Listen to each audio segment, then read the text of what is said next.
এই পৃথিবীতে সৌন্দর্যের সবচেয়ে উপকরণ, সর্বশ্রেষ্ঠ সৌন্দর্যের বস্তু, আরামের বস্তু, এই পৃথিবীর সবচেয়ে আনন্দের শ্রেষ্ঠতম উপকরণ এই মাটির পৃথিবীতে কি? একজন হালাল স্ত্রী, একজন পবিত্র নারী। যুয়্যিনা লিন-নাসি হুব্বুশ শাহাওয়াত মিনান নিসা, এক নম্বরে প্রথম আল্লাহ বলছে। রাসূলুল্লাহ সাল্লাল্লাহু আলাইহি সাল্লাম বলছে তাকওয়ার পরে, তাকওয়া অর্থাৎ কোন ব্যক্তি আল্লাহকে ভয় করে, এই নিয়ামত যদি কারো মধ্যে থাকে, তো এর পরে কোন ব্যক্তির 2 নম্বর শ্রেষ্ঠ নিয়ামত কি? নবী বলছে আল মারআতুস সালিহা, একজন নেককার স্ত্রী। একটা লোক নামাজি, একটা লোক রোজাদার, একটা লোক হজ করছে, একটা লোক হালাল খায়, একটা লোক হারাম থেকে বাঁচে, বুঝা গেল লোকটা মুত্তাকি। কথা বলেন না, লোকটা কি? এইবার এই লোকটার এই যে তাকওয়া, নামাজ, রোজা, হজ, যাকাত, এরপরে হারাম বর্জন, গুনাহ বর্জনের পরে তার শ্রেষ্ঠ সম্পদ কি? শ্রেষ্ঠ নিয়ামত 2 নম্বরে কি? আল্লাহর রাসূল বলছে আল মারআতুস সালিহা, একজন নেক স্ত্রী।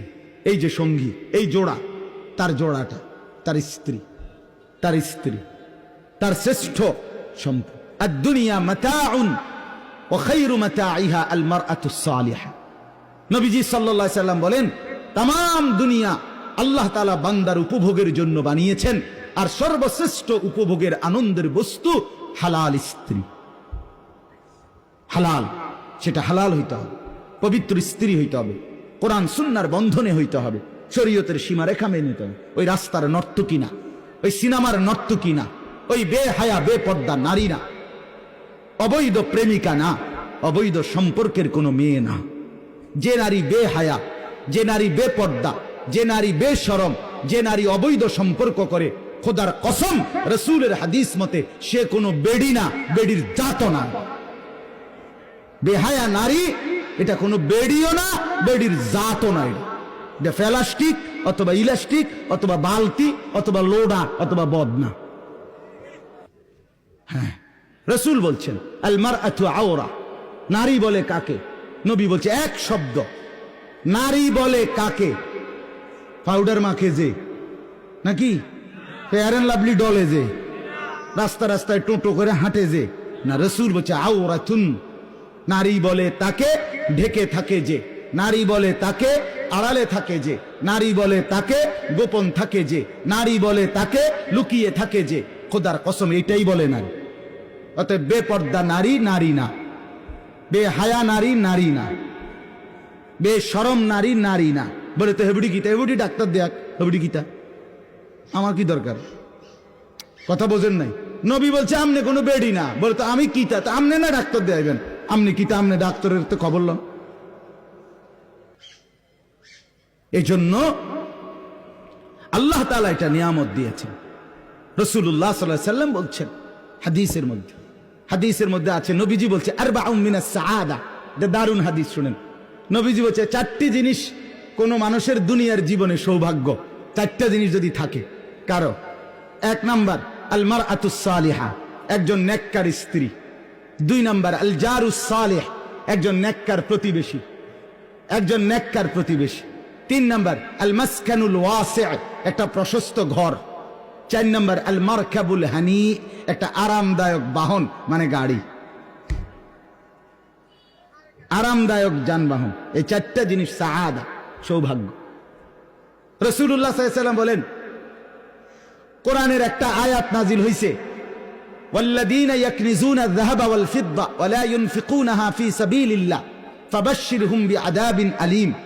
আল্লাহ বলে যাদেরকে আল্লাহ স্বর্ণ রৌপ্য অগাধ সম্পদ দিয়েছে কিন্তু সেগুলো আল্লাহর রাস্তায় খরচ করে নাই, সে তার জন্য ওই সম্পত্তি স্বর্ণ রৌপ্যর কারণে যেগুলো আল্লাহর রাস্তায় খরচ করে নাই তাদের জন্য আল্লাহর পাক বলেন ফাবাশশিরহুম বিআযাবিন আলীম, হে নবী তাদেরকে আপনি ভীষণ আযাবের সংবাদ জানান, মর্মান্তিক জাহান্নামের আযাবের কথা বলেন। তো সাহাবীরা জিজ্ঞেস, হাদিসে আমরা পড়ছি এই আয়াত যখন নাযিল হইছে তখন নবীজি সফরে, মানে কোন জায়গার মধ্যে যাইতেছিলেন, তো যানবাহনের মধ্যে, অর্থাৎ হয় ঘোড়ার পিঠে, নয় উটের পিঠে, নয় গাধার পিঠে, সাথে কিছু সাহাবী আছে। এই সময় এই আয়াতটা নাযিল হইছে। তো এক সাহাবী বলতেছে, ইয়া রাসূলুল্লাহ, এই আয়াত দ্বারা তো বোঝা গেল ধন সম্পদ জমানো এটা খুব বেশি কোনো সুখের বিষয় না। কারণ ঠিক মতো যদি আল্লাহর রাস্তা খরচ না করি তাহলে ফিডা তো কোনো মাটি ছুটতো না। ফাবাশশিরহুম বিআযাবিন আলীম বলছে আল্লাহ। অতএব আপনি যদি বলে দিতেন কোন জিনিস অর্জন করার মতো শ্রেষ্ঠ সম্পদ কি, নবীজি বলছেন 3টা জিনিস। কয়টা জিনিস বলেন না? কয়টা জিনিস? 1 নাম্বার লিসানুন যাকির, যেই জবান সর্বদা আল্লাহর জিকির করে এমন একটা জিহ্বা পাওয়া শ্রেষ্ঠ সম্পদ। 2 কলবুন শাকির, যে অন্তর সর্বদা আল্লাহর ফয়সালার উপরে শুকর করে, কৃতজ্ঞ থাকে, যে অবস্থায় আল্লাহ রাখছে শুকর, এরকম একটা দিল যার, এটা শ্রেষ্ঠ সম্পদ।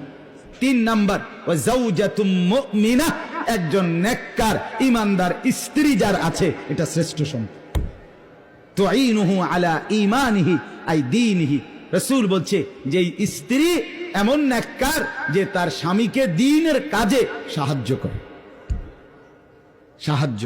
স্বামীকে সাজিয়ে দেয় দ্বীনের জন্য, স্বামীকে গুছায়া দেয়, উৎসাহিত করে দেয় দ্বীনের কাছে।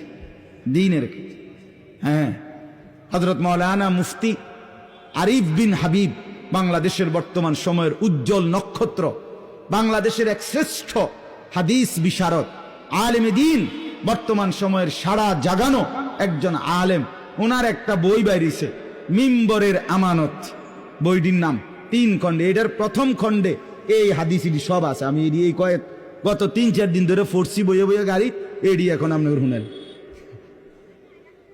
একজন নেককার স্ত্রী। তাহলে ওয়ামিন কুল্লি শাইইন খালাকনা যাওজাইনি, আল্লাহ বলেন আমি সব সৃষ্টি বানিয়েছি, সবকিছু জোড়ায় জোড়ায় জোড়ায় জোড়ায়। তাহলে আমরা পুরুষ, আমাদের স্ত্রী আমাদের শ্রেষ্ঠ সম্পদ, আমাদের শ্রেষ্ঠ সম্পদ, আল্লাহর কুদরত, আল্লাহর দয়া। অতএব স্বামী আর স্ত্রী মিলে নেককার হওয়া, এটা আমাদের জীবনের বড় অর্জন। আসমান আমাদের মাথার উপরে, এটা দেখে আল্লাহকে চিনা। জমিন আমার পায়ের নিচে, এটা দেখে আল্লাহকে চিনা। আমার স্ত্রীকে আল্লাহর নেয়ামত, এটা দেখে আল্লাহকে চিনা। মিলে মিশে আল্লাহর গোলামি আর বন্দিগির মধ্যে গড়ে তোলা, এটাই হলো আমাদের জীবনের লাভ, আমাদের জীবনের কামিয়াবি। আল্লাহ বলেন এইবার 3টা জিনিস আমি কেন দিলাম বান্দা? মাথার উপরে আসমান কেন দিলাম? পায়ের নিচে জমিন কেন দিলাম? তোমাদের জন্য, তোমাদের জোড়া স্ত্রী তোমাদের জন্য কেন বানাইলাম? লাআল্লাকুম তাদাক্কারুন, যেন তোমরা সকলেই উপদেশ গ্রহণ করতে পারো, নসিহত গ্রহণ করতে পারো, আমার গোলামি করতে পারো, আমাকে চিনতে পারো। এত বড় নেয়ামত যিনি দিয়েছেন, আমি তার ইবাদত করব না তো কার করব? মানুষ এত অকৃতজ্ঞ কেমনে হয় বাপ? আহা, একটা বন খাওয়াইছে, একদিন 1 কাপ চা খাওয়াইছে, 1 সপ্তাহ পরে তারে দেখলো, তে ডাক দিলে শর্মে হইলো, তার কথা মতো কদ্দুর তার লগে লগে যায়। একটা যদি আরেকজনে কই তুই তার লগে গেছ, গেলাম, নইলে ভাই কিন্তু এই গত রবিবার হেতে আমারে একটা বন খাওয়াইছে, 1 কাপ চা খাব, একটা চোখ শরমতা আছে। একটা বন আর কিটা, কিন্তু এরপরও তো বন। তো তাহলে একটা বনের জন্য, 1 কাপ চা খাওয়ানোর জন্য আপনি এই লোকটার কৃতজ্ঞতা আদায় করলেন। এত বড় আসমান, এত বড় জমিন, এত পবিত্র সহধর্মিনী স্ত্রী আল্লাহ তাআলা দান করার পরেও আপনি আমি যদি আল্লাহর শুকর আদায় না করি, আল্লাহর গোলামি আদায় না করি, আল্লাহর বন্দিগি না করি, আমার চাইতে অকৃতজ্ঞ, আমার চাইতে গাদ্দার, আমার মতো নাফরমান, আমার মতো জন্তু জানোয়ার আর কে হইতে?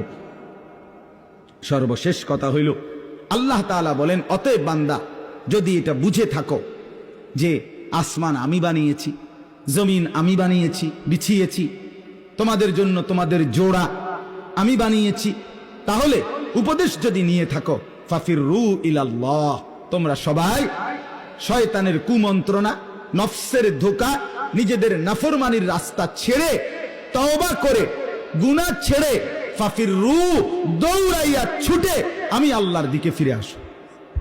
ফাফিরু ইলাল্লাহ, খুব দ্রুত আসো। আগামী সপ্তাহের লেগে বসে থাকো না, আগামী বছরের লেগে বইয়া থাকো না, আগামী বছর না, আগামী সপ্তাহ না, আগামী রিটায়ার্ডের পরে না, আগামী 1 বছর পরে না, আজই এখন। ফাফিরু, দৌড় দাও, দৌড় দাও আল্লাহর দিকে। ইলাল্লাহ, কি মায়া করে আল্লাহ বলছে, নবীকে বলতে কইছে এটা। বন্ধু, এরা বুঝুনি জিগান, আসমান যে আমি বানাই